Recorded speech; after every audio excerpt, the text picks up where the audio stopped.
Hi, I am an occupational therapy student having a placement with AHP faculty and working on a project on the experiences of international students whilst on placement and how best to support them. The project is to raise awareness of supervisors, universities, and trust organizations to establish a welcoming atmosphere that improves international students' learning and placement experiences. This video will highlight difficulties faced by international students on placement and educators when supervising them. Ways to support students in striving for the best done by different populations will be included here too. International students are defined as non-immigrant visitors who come to the United Kingdom temporarily to take classes or take online courses virtually from anywhere in the world. Most of them have English as a second language. ESL refers to English as taught to people whose main language is not English and who live in a country where English is an official or main language.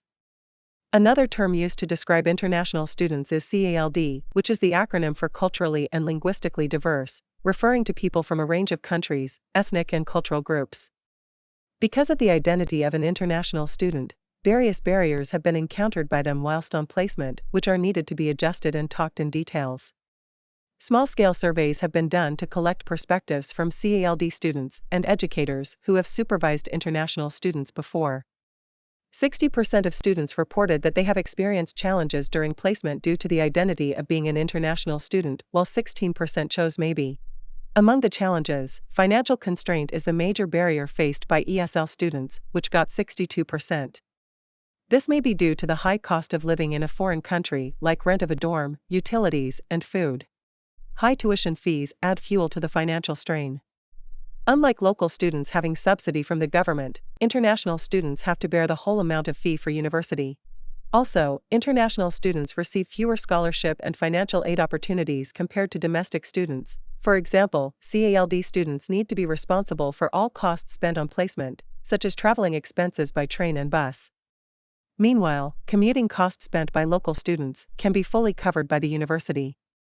These may limit the time and resources available for focusing on clinical placements, as some of them may need to work as part-time to relieve the financial burden. 57% of students reported that they face challenge due to accent and/or slang.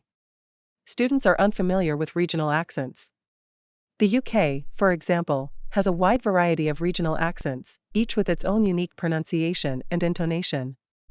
ESL students, who may have learned English in a standard or neutral accent, can find it difficult to understand regional variations that differ significantly from what they are used to. On the other hand, slang is culturally specific and not typically taught in formal language education. These informal language elements can be confusing and difficult for international students to grasp, especially when they encounter them in a fast-paced clinical setting. 41% of students voted for having challenges in understanding instructions and/or other speech and expressing their own ideas respectively. International students may not be fully familiar with the complex medical terminology and jargon that are often involved in healthcare placements. Even if their general English proficiency is strong, the specialized language used in medical settings can be challenging to understand, and not to mention some of their English-speaking ability is not that advanced. Besides, instructions are often given quickly in clinical settings, and the pace of conversation can be much faster than what students are accustomed to. This can make it difficult for them to process and understand spoken instruction. Communication between staff and patients is affected too, which may pose a negative impact on the delivery of quality care to patients. Apart from comprehension, the challenge in expression is another notable concern on the part of the students. There are several factors contributing to this issue. For example, students may lack the specific vocabulary or language structures needed to articulate complex ideas, and they may worry about being misunderstood or judged for their language skills based on concerns about grammar, pronunciation, or using the wrong words, leading to hesitation to speak up and a reluctance to share their ideas. Lack of confidence and a high-stress environment may also impact their willingness to share their own thoughts as they doubt their own speaking abilities, and the pressure of being evaluated by educators, and the thought of getting it right, can make students more cautious and less likely to express ideas that they fear might be wrong. 35% of students were struggling to build a sense of belonging in the team whilst on placement. Different cultures have varied approaches to communication, including how direct or indirect people are, how they express agreement or disagreement, and the importance placed on hierarchy. Take the UK as an example, it tends to have relatively flat organizational hierarchies. While there are clear lines of authority, the emphasis is often on collaboration and open communication across different levels. However, workplaces in other Asian countries often have more rigid hierarchical structures. Respect for authority and seniority is deeply ingrained in the culture.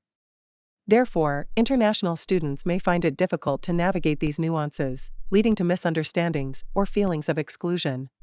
Moreover, sometimes even well-intentioned team members may have unconscious biases that affect how they interact with international students. This can manifest in subtle ways, such as being less likely to include them in discussions or underestimating their abilities.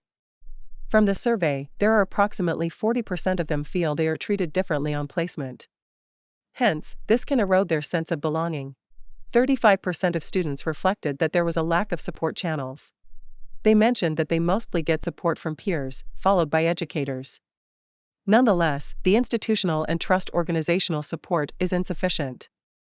International students may need more guidance and support to navigate the cultural and professional environment of their placement, but if their needs are not addressed, they may feel unsupported, which impacts their learning experience and placement performance.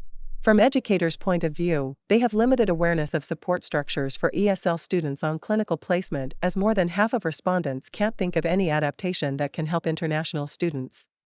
90% of supervisors reported facing challenges when supervising non-local students. Among all challenges, most of them encounter barriers regarding cultural differences. A total of 83% of them chose this option, followed by maintaining a fair assessment, which got 77%, and altering wording and/or speed, which got 71%. After reviewing the difficulties faced by students and educators whilst on placement, how we can help to ease their concerns? Interventions can be done by 3 different populations, consisting of universities, trust organizations, and educators. For pre-placement preparation, universities can offer additional language classes focused on workplace communication, including understanding local accents or slang, documentation, and reflection. Universities shall also consider arranging shadowing opportunities in various settings during term time so students can have a better understanding of each setting and gain some insights into preparation, like what kind of pre-reading they should do prior to the placement. Furthermore, more practical sessions can do as well, for example, more splinting lessons for OT students to gain more hands-on experience. Some orientation sessions specifically for international students where they can learn about what to expect during placements, common challenges and strategies to overcome them can be organized by universities. When allocating students in the cohort to different placement settings, universities should also consider assigning international students to areas that are nearer to the universities or accessible by public transport, as they typically neither have a driving license nor own a car.